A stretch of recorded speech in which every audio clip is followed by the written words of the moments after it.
Jamie Alonzo nagsalita na tungkol sa video kumakalat online. Dahil nga ba sa babae kaya nangyari ang lahat ng ito? At bago ang lahat, intro muna tayo.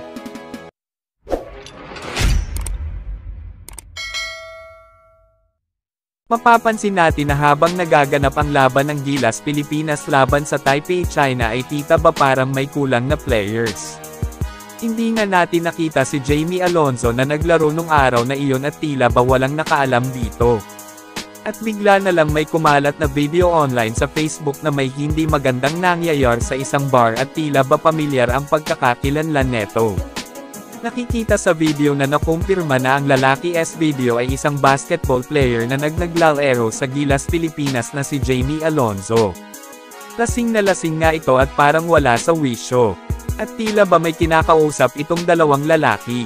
At bigla na lang nangyari ang hindi inaasahan si Jamie Alonzo, kawawa dahil pinagtulungan ito ng dalawang lalaki. Base sa aking pagsasaliksik sa internet, ang pinagmula pala neto ay dahil sa babae, nagpa-picture lang daw ang babae kay Jamie Alonzo dahil sikat nga ito na basketball player.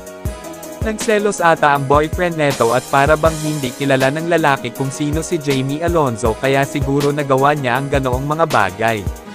Ngayon ay di pa makakalaro si Jamie Alonzo dahil sa natamo netong mga sugat sa nangyari. Ngayon ay si Jamie Alonzo ay humihingi ng paumanhin sa Gilas Pilipinas fans at sa kanyang coach na Team Co na hindi na mauulit ang pangyayari at malaking impact daw ito sa kanyang career bigalang isang professional basketball player. At dito na natatapos ang ating magandang content mga idol. At huwag mo naman kalimutan suportahan ang aking channel sa pamamagitan ng like, share, subscribe, upang ganahan pa ako gumawa ng video katulad ng ganito. Maraming salamat sa panunood.